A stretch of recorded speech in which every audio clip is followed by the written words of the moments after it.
नमस्कार, आप देख रहे हैं जैन जी की आवाज़। मैं हूं आपका रिपोर्टर संदीप कुमार। आज हमारे साथ मौजूद हैं राष्ट्रीय कार्यकारी अध्यक्ष association person with disability Hardev Prasad ji. आज हम इनसे विकास कार्यों और जन समस्याओं से जुड़े मुद्दों पर सीधी बातचीत करेंगे। सर, आपका कुर्था में बहुत बहुत स्वागत है। पहले बहुत बहुत धन्यवाद आपका, और आपके इस चैनल से जितने लोग जुड़े हैं उनको भी हम अभिनंदन करते हैं और स्वागत करते हैं। सर, सबसे पहले आप हमको बताइए कि कुर्था में आने का आज या इस क्षेत्र में आने का आपका मुख्य उद्देश्य क्या है? पत्रकार महोदय, आपने बहुत अच्छा बात बताई है। हमारा काम है देश भर में अलग अलग जगह में जा करके अपने दिव्यांगजन भाई बहनों को हाल चाल जानना, उनकी पीड़ा जानना, उनकी समस्या को जानना। तो आज हम कुर्था क्षेत्र में वास करने वाले दिव्यांगजनों के साथ बातचीत कई मुद्दों पर हमने किया है। तो कुछ समस्याएं छट करके आई है।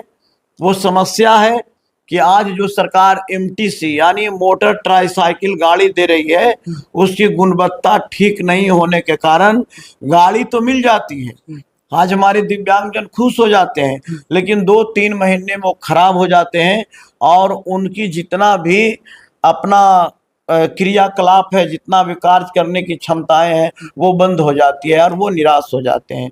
तो ये हमारी समस्या की जानकारी मिली। कुछ ये समस्या की जानकारी इस क्षेत्र से मिला कि कुछ हमारे दिव्यांगजन ऐसे हैं जिनको कई महीने से पेंशन नहीं आया है। उसका भी कारण हम लोग जानेंगे, उनका भी हम लोगों ने कागज का व्यवस्था करवाया है, उसके लिए हम लोग भी काम करेंगे। कुछ ऐसे हमारे दिव्यांगजनों की समस्याएं आई है कि कुछ लोग हमारे ऐसे हैं कि ये अभी बरसात का जो टाइम है, पानी उनके शरीर पर गिर रही है, प्लास्टिक छा के रह रहे हैं, सड़िया छा करके रह रहे हैं, कपड़ा छा करके रह रहे हैं, किसी किसी बड़े बड़े इमारत के छज्जे तर वो अपने जीवन व्यतीत कर रहे हैं। लेकिन सरकार ने दिव्यांगजन अधिकार अधिनियम 2016 के तहत धारा 35 में स्पष्ट रूप से बताया है कि जो दिव्यांग या गरीब तबके के कमजोर व्यक्ति हैं, अगर उनको रहने की जमीन नहीं है, भूमिहीन है, तो सरकार उनको 5 डिसमिल जमीन देगी। अच्छा, ये बड़ा चीज देखने को मिल रहा है कि हमारे समाज में दिव्यांग शब्द यूज किया गया हमारे प्रधानमंत्री जी के द्वारा। लेकिन आज भी देखा जाता है, एक समय था जब हमारे देश में छुआछूत जैसी चीजें चलती थी। उसके बाद आज भी आखिर लोगों का नजरिया कब चेंज होगा, जो दिव्यांगों के ऊपर जो मतलब आम जन भी, समाज के रहने वाले लोग भी उनको प्रताड़ित करते हैं दिव्यांग होने की वजह से। और साथ में गवर्नमेंट के द्वारा भी कुछ योजनाएं चलाई तो जाती है, लेकिन उन तक वो सुविधाएं पूरी नहीं पहुंच पाती है। तो इसमें क्या क्या चुनौतियां सामने आ रही है और सरकार को क्या क्या करना चाहिए? सरकार को चुनौती, हमारे जो दिव्यांगजन को चुनौतियां आ रही है, वो जानकारी का अभाव है कि हमारी जो सरकार ने योजना चलाई है वो क्या क्या योजनाएं हैं, वो धरातल पर हमको लेना है तो कहाँ से लेना है, कब हमको मिलेगा, और जो फैसिलिटी सरकार चला रही है वो किन किन कैटेगरी के लोगों के लिए है। ये जानकारी के अभाव में उनको चुनौतियों का सामना करना पड़ रहा है, उनका विश्वास टूट रहा है सरकार के प्रति। जागरूकता की तो सरकार की जन जागरूकता की आवश्यकता है।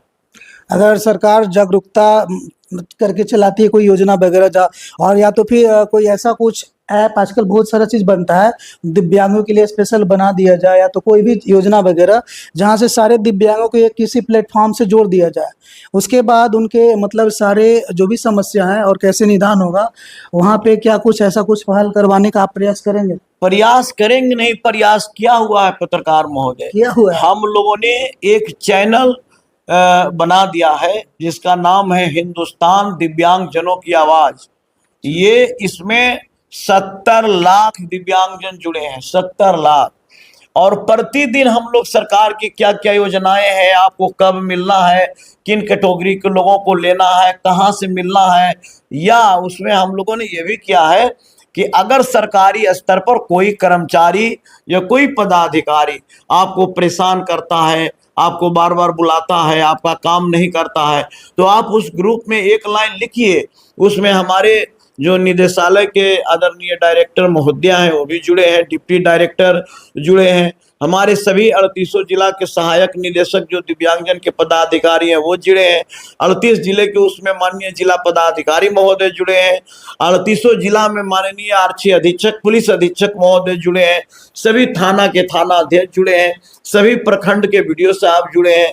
सभी पंचायत के हमारे जो पंचायत स्तरीय कर्मी होते हैं, विकास मित्र होते हैं, आपको ये पंचायत सचिव होते हैं और ये टोला सेवक होते हैं, यानी जो भी सरकार के पदाधिकारी सभी लोग उसमें जुड़े हैं। तो क्या आपको लगता है कि जो गांव देहात में कोई आम व्यक्ति, आम दिव्यांग व्यक्ति कोई है, साधारण परिवार से जुड़ा हुआ, या तो कोई व्यक्ति जिनका बच्चा दिव्यांग है, तो क्या उनको ये सारी जानकारी होगी? बिल्कुल जानकारी है। अगर जानकारी के अभाव में उनकी कहीं ना कहीं फैसिलिटी में चूक हो जा रही है या जानकारी के अभाव में यह योजना का लाभ नहीं ले रहे हैं, तो उसके लिए हमारी टीम जिला स्तर से लेके और आपके वार्ड स्तर तक हमारा कमेटी बना हुआ है। पत्रकार महोदय, हम लोग अपने कमेटी वाले को यह आदेश दे रखे हैं कि आप गांव-गांव में, गली-गली में, घर-घर में घूमिए और दिव्यांगजनों को पता कीजिए कि उनकी क्या समस्याएं हैं। जब उनकी समस्या हम लोगों के साथ सामने आता है तो पुनः हम लोग उनके घर तक जाके उनकी समस्या का निदान करते हैं। अभी वर्तमान में जो दिव्यांगजनों की नौकरी, सरकारी नौकरी में या तो फिर सरकारी योजनाओं को लाभ लेने में या बिजनेस या कोई भी कारोबार करने में उनकी क्या स्थिति देख पा रहे हैं आप? स्थिति ये है कि पहले दिव्यांगजनों के लिए सरकार ने 3% आरक्षण दिया था, लेकिन हम लोगों ने लड़ाई लड़ा और उस आरक्षण को बढ़ा करके अब सरकारी स्तर पर 4% और प्राइवेट सेक्टरों में 5% दिव्यांगजन भाई बहनों के लिए आरक्षण का मुहैया कराया गया है। दूसरी बात क्या है कि अभी हम लोग खोज करके, जैसे अभी हमारे 47 ऐसे बिहार में डिपार्टमेंट हैं जहां कई वर्षों से बैकलॉग दिव्यांगजनों की जो वैकेंसियां हैं वो खाली पड़ी है, जिसमें कई हजार लोग समावेश होंगे। अभी खाली पड़ी है। उसमें हम लोगों ने लड़ाई लड़ा था, उसके लिए हम लोगों ने हाई कोर्ट किया था, तो माननीय उच्च न्यायालय का आदेश भी प्राप्त हो चुका है और माननीय उच्च न्यायालय ने सरकार को आदेश भी दे दिया है कि आप 6 महीने के अंदर अंदर जितने भी बिहार सरकार के डिपार्टमेंट में दिव्यांगजनों के लिए बैकलॉग वैकेंसी खाली है उसको जल्द से जल्द आप भरें। अगर 6 महीने से ज्यादा हो जाता है तो हम लोग फिर पुनः याचिका दायर माननीय उच्च न्यायालय में करेंगे। उसके अलावे भी नहीं होगा तो फिर हम लोग क्या करेंगे कि हम लोग सरकार का घेराव करेंगे, सरकार से अपने हक की बात करेंगे, सारा चीज करेंगे। इसके लिए भी हम लोग तत्पर हैं।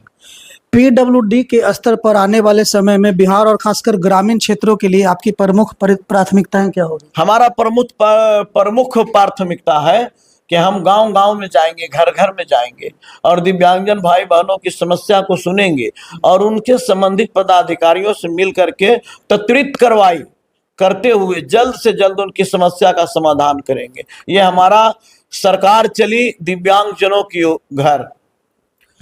ग्रामीण इलाके में कई जगहों पर देखा जाता है कि सड़कें बनाने के बाद भी उसकी स्थिति खराब हो जाती है और खास करके बारिश वगैरह में, तो उसे बेहतर बनाने के लिए क्या क्या किया जाना चाहिए? देखिए पत्रकार महोदय, ये तो हमारे दिव्यांगजनों की जो समस्याएं है उससे अलग है, लेकिन अभी हमारे माननीय जो तेजस्वी मुख्यमंत्री आदरणीय सम्राट चौधरी जी बने हैं, उसके लिए आपको मालूम होगा कि कुछ दिन पहले एक सहयोग पोर्टल जारी किया गया है। कोई भी आम आवाम के लोग कहीं से भी सहयोग पोर्टल पर उसकी सूचना अगर कर देते हैं तो 1 महीने के अंदर हमारी सरकार जो है तत्परता के साथ उस पर काम करेगी और समस्या का निदान करेगा। अभी राज्य में या देश में या तो खास करके ग्रामीण इलाकों में जो दिव्यांग हैं उनके इंफ्रास्ट्रक्चर को सुधारने के लिए या तो उनके बेहतर इंफ्रास्ट्रक्चर बनाने के लिए क्या क्या आप करना चाहेंगे? पत्रकार महोदय, आपको जानकारी होगा कुछ दिन पहले हम लोगों ने भारत सरकार को एक पत्र लिखा था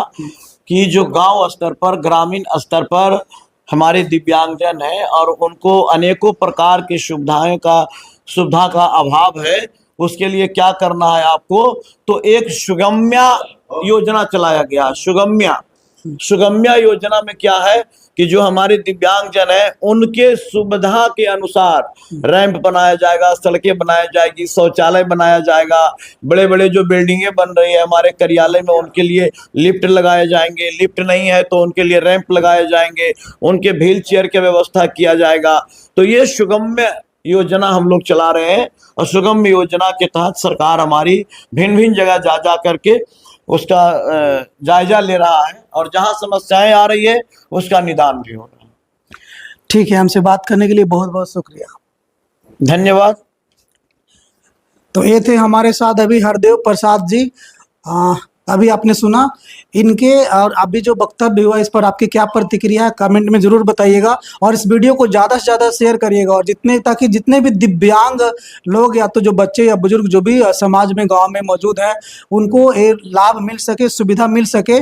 और जितने भी दिव्यांग लोग इसको देख रहे होंगे, अगर उनको कोई भी सुविधा चाहिए या तो फिर कोई भी समस्या आ रहा है उसका निदान करवाना चाहते हैं तो ये स्क्रीन पर एक नंबर चल रहा होगा, उसको आप लोग उस पर कॉल कर सकते हैं या तो डिस्क्रिप्शन में हम नंबर डाल दिए हैं, आप डायरेक्टली कॉल करके, और आपको या तो मतलब दिव्यांग सर्टिफिकेट बनवाना हो या तो आपको स्कूल या कॉलेज या कहीं पे आपको उसका लाभ लेना हो, तो अगर वहाँ पे आपको नहीं मिल पा रहा हो तो इस नंबर पर कॉल करके आप इमीडिएटली शिकायत कर सकते हैं। बाकी आप लोगों को वीडियो कैसी लगी कमेंट में जरूर बताइएगा। बहुत बहुत धन्यवाद।